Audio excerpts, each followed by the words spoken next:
আমার মাকে বোঝাও মীরা, তুমি এভাবে চলে যেও না। আমাদের বংশধরকে নিয়ে তুমি চলে যেও না মীরা।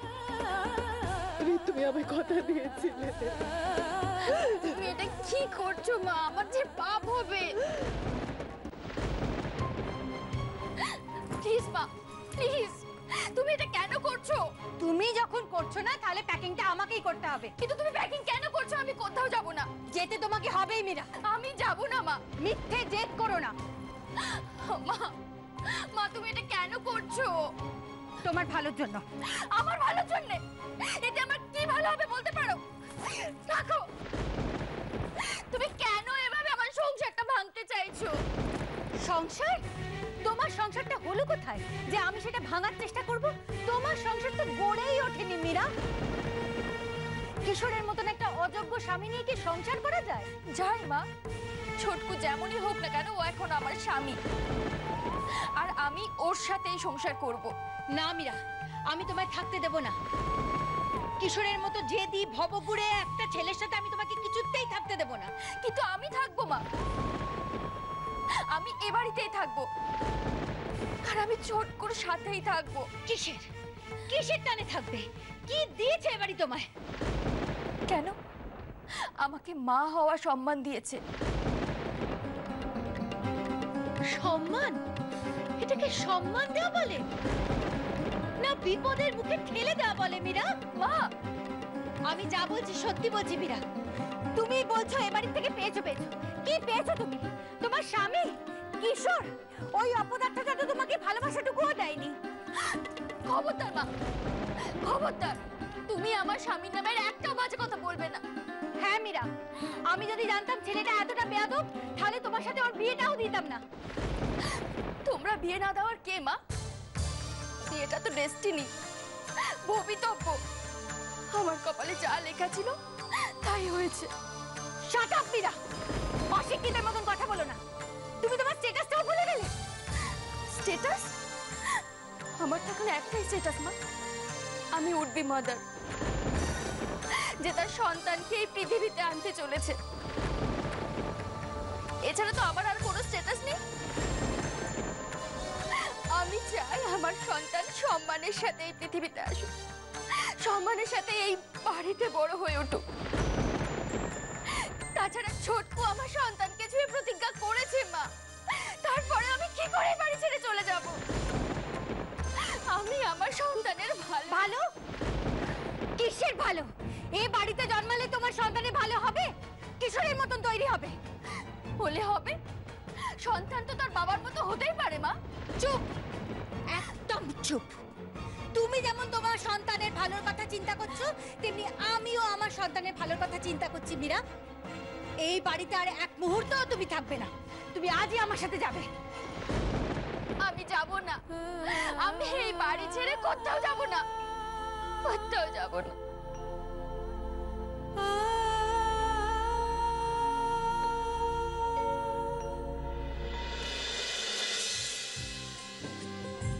শুকনো চোখের কোলে যে কাহিনী লিখে গেলে আজ তা শুনি যাও,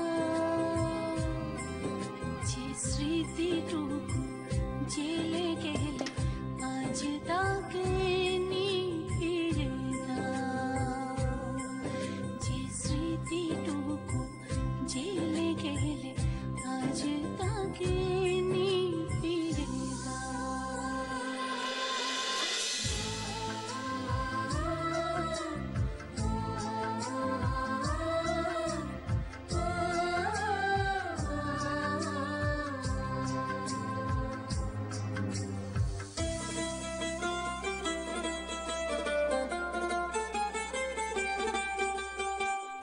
কি আশার নাগ পাশে আজও বাঁধা আছি,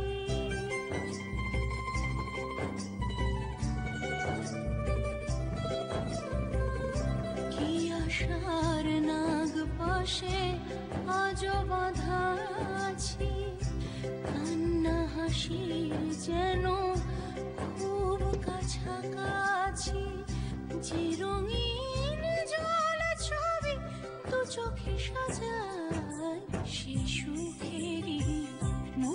মরিচিকা কান্নাতে আজ ধুয়ে দাও সে সুখেরই মরিচিকা কান্নাতে আজ ধুয়ে দাও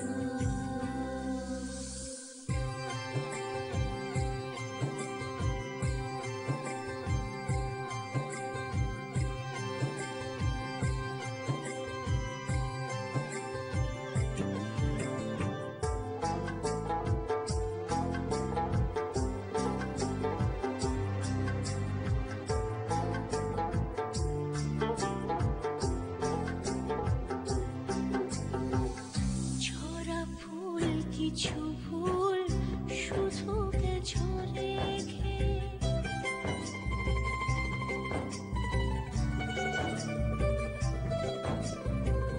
ছড়া ফুল কিছু ভুল শুধু গেছো রেখে অবছারে ঘর টানে কি দিয়েছো রেখে মনে তোরা মনে রাত বয়ে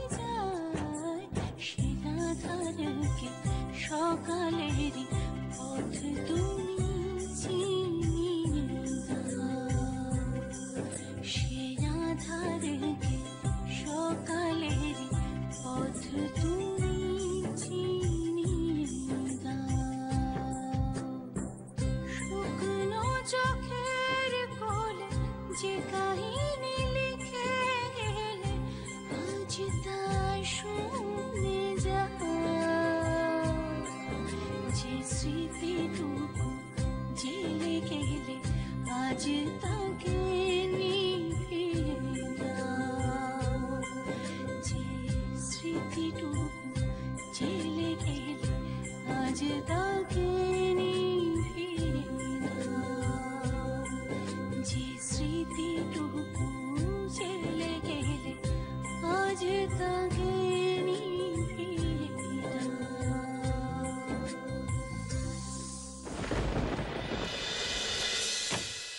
ব্যাস তুমি আর কিছু নেবে কি মীরা?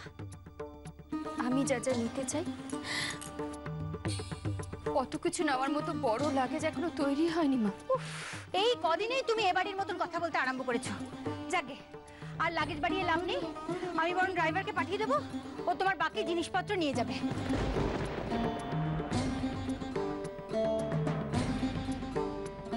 এই মুহূর্তে একটাই বড় জিনিস, যেটা হলো তোমাকে এই পরিবেশ থেকে বার করে নিয়ে যাওয়া। এই বাড়িতে তোমাকে আর এক মুহূর্ত আমি থাকতে দেবো না। চলো। কোথায় যাচ্ছ দিদি?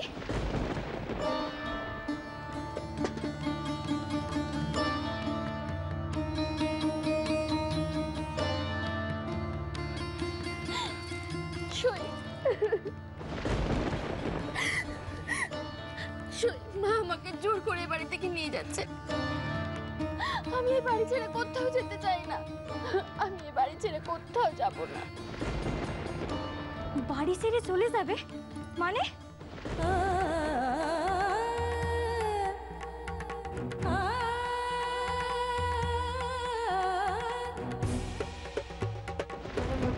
আমি আমার সন্তানের বাড়ি, আমি আমার বাড়ি ছেড়ে কোথাও যেতে চাই না। কেন যাবে? কোথায় যাবে তুমি? লক্ষ্মী দিদি আমার, তুমি কোথাও যাবে না। আমি তোমাকে কোথাও যেতে দেব না। যাবে না মানে? তুই আমার মেয়েকে বাড়িতে না যেতে দেওয়ার কে? কেন আপনি দিদিনে জোর করে নিয়ে যাচ্ছেন? সেই কৈফিয়তটা আমি তোকে দেব? পারেন না, আপনি এভাবে দিদিনে নিয়ে যেতে পারেন না। কি সাহস তোর! সাহস নয় মা ঠাকুরন, আমি দিদির চোখে জল দেখে আপনার এই কথাগুলো বলছি। মা আমি যাবো না মা। কেন কাঁদছো মীরা তুমি? মা আমি এখান থেকে কোথাও যেতে চাই না। যেতে তোমায় হবেই মীরা।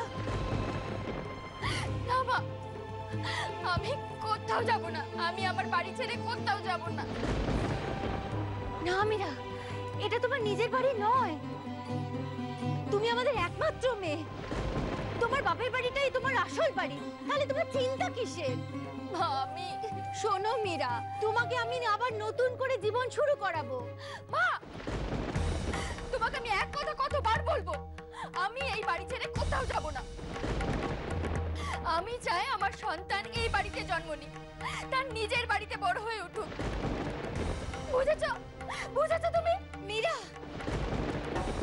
মা, আমি আমার সন্তানের জন্য এটুকু করতে চাই।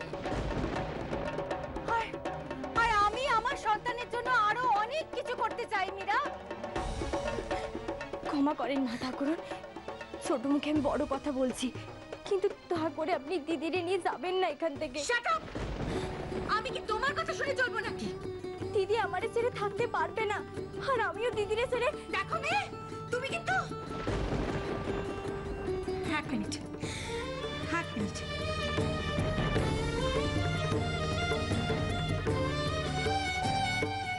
তুমিও আমাদের সাথে চলো।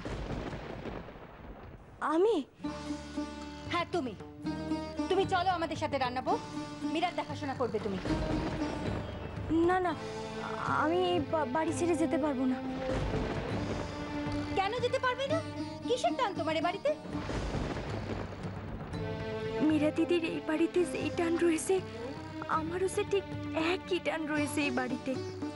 এই বাড়িতে আমার স্বামী রয়েছে, আমিও চাই আমার সন্তান এই বাড়িতেই জন্ম নিক, বড় হোক।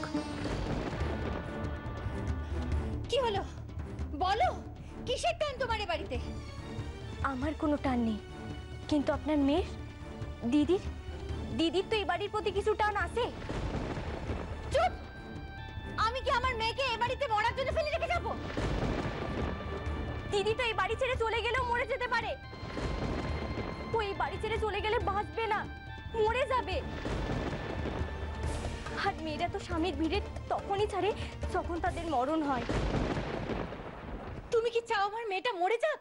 সিসি মা ঠাকুরন, আপনার মেয়ের কিছু হয়ে গেলে আমি যে আর বাঁচবো না গো।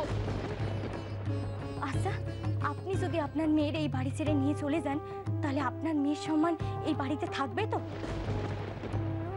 সম্মান? কিসের সম্মান?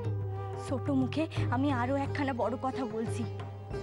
আপনার মেয়েরে আপনি যে সম্মানের জন্য ছোট বাবুর সাথে বিয়ে দিয়েছেন, সেই সম্মান আর থাকবে না। সমাজটা যে বড় নিষ্ঠুর। দিদির নামে সবাই কুচ্ছা রটাবে, দিদির গায়ে কাদা ছেটাবে।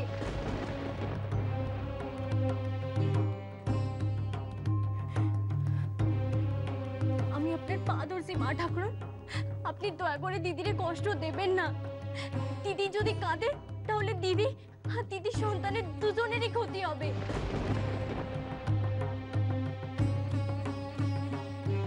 কাঁদলেই সন্তানের ক্ষতি হয়?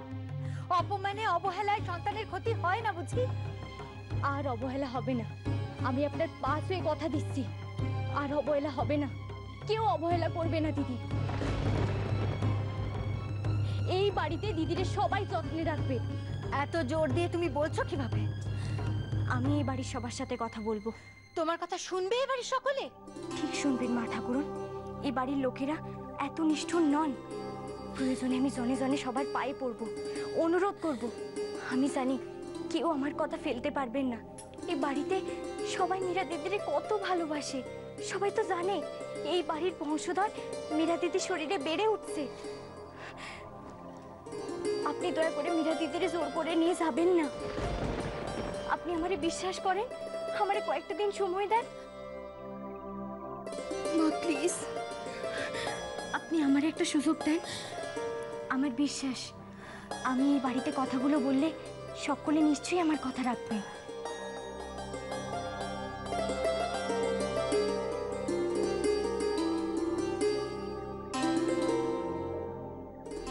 ঠিক আছে,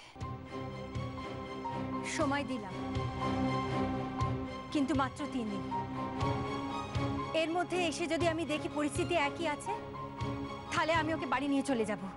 আমি কিন্তু তখন আর কারোর কথা শুনবো না। তাই হবে মা ঠাকুরন।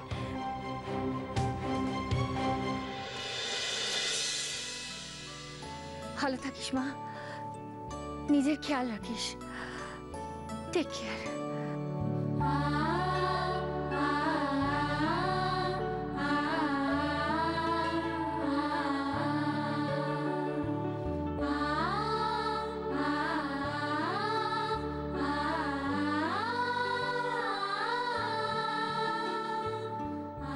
থ্যাংক ইউ শু, thank you so much, thank you.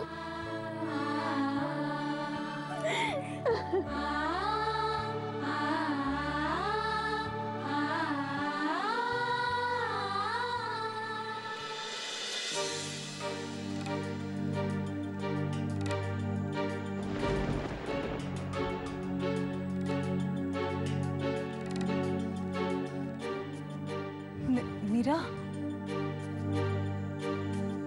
Meera, Meera যাচ্ছে না মিসেস মিত্র।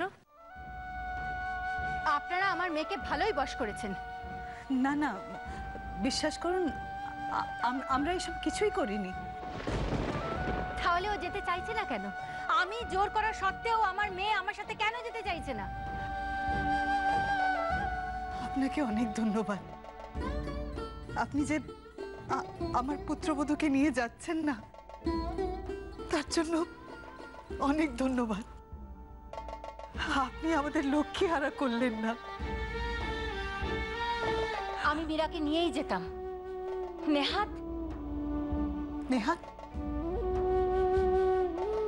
নেহাত আপনাদের রান্না বউ আমার পা ধরে অনুরোধ করলো, তাই আপনাদের আমি ক্ষমা করলাম। আপনাদের আপনাদের বাড়ির সকলকে, আপনার ছেলে কিশোরকেও। রান্নাবো? হ্যাঁ, রান্নাবো। ও আমার পা ধরে কথা দিয়েছে, এই বাড়িতে মীরার আর কোনো রকম অবহেলা হবে না। ও ঠিকই বলেছে, মীরা সত্যি কোনো অবহেলা হবে না, বিশ্বাস করুন। দেখা যাক, ও তো বললো আপনাদের সাথে কথা বলবে, আপনাদের বোঝানোর চেষ্টা করবে। এরপর থেকে নাকি আপনারা খুবই যত্ন নেবেন মীরার। নিশ্চয়ই তাই হবে। ওকে, ঠিক আছে। তবে এর মধ্যে যদি মীরার সামান্য অবহেলা হয়, আমি কিন্তু ওকে ফেরত নিয়ে যাব। ফেরত নিয়ে যাবই। তখন কিন্তু আপনারা আর আমাকে আটকাতে পারবেন না। আর মাত্র 3 দিন সময় দিলাম আপনাকে।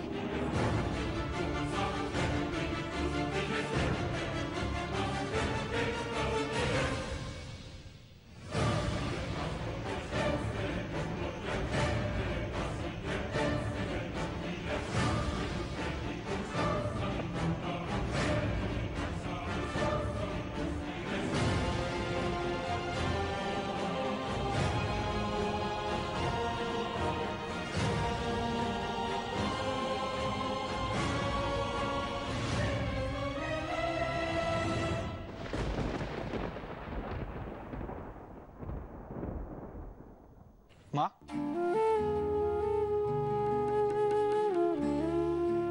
ও মা, কি হয়েছে? তুমি এরকম করছো কেন? ওই ভদ্রমহিলা কি আবার কিছু বলে গেল নাকি? কি হয়েছে বলো। কি হয়েছে?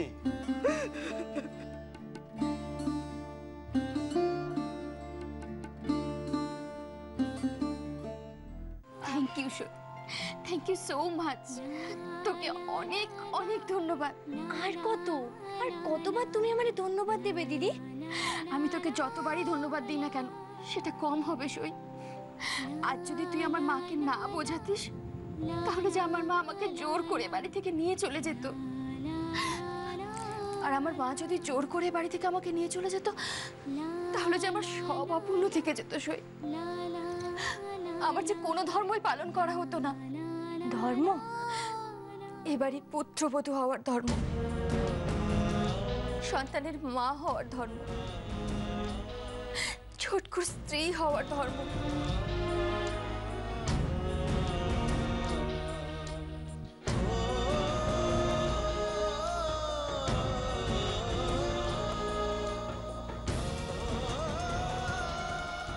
আমি যে হেরে যেতাম সই, আমি যে একেবারে হেরে যেতাম। হেরে যেতাম না, হেরেই তো যেতাম সই। জীবনের কোনো কিছুই যে আমার সঠিকভাবে করা হতো না। দিদি, তুমি আবার কাঁদছো? কাঁদছো কেন তুমি? সব ঠিক হয়ে যাবে। কি ঠিক হয়ে যাবে সই? মা তো মাত্র 3 দিনের সময় দিয়ে গেছে, আরে বাবা তুমি দেখো না, এই 3 দিনের মধ্যেই সব ঠিক হয়ে যাবে। সব ঠিক হয়ে যাবে? সব সব সব ঠিক হয়ে যাবে। সত্যি সব ঠিক হয়ে যাবে? আরে বাবা হ্যাঁ গো হ্যাঁ, সব ঠিক হয়ে যাবে। নাও তুমি এবার একটা কাজ করো তো, এই জামা কাপড়গুলো চটপট করে গুছিয়ে ফেলো।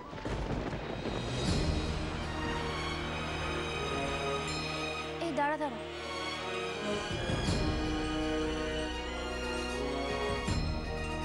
এগুলো কি?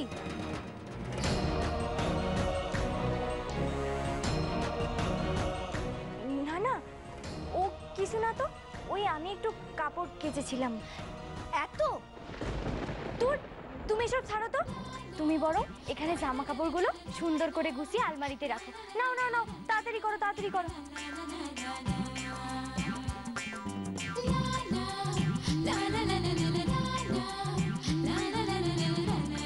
থ্যাংক ইউ সই। কি হলো? এ কি তোর আঙুলে এরকম ফুটে ফুটে হলো কি করে? এই কিসের খোঁচা খেয়েছিস? না না, ও কিছু না, ওই চিংড়ির খোসা লেগেছে, সেরে যাবে। তুই চিংড়ির খোঁচা খেয়েছিস, তারপরে তুই এতগুলো কাপড় কাচলি? আচ্ছা, ডিটারজেন্ট লেগে যদি ইনফেকশন হয়ে যায় তাহলে কি হবে? কি হবে? কিছু না, পাজি কোথাকার। এই শোন, আচ্ছা সত্যি করে বলতো, তোকে এতগুলো কাপড় কে কাচতে দিল?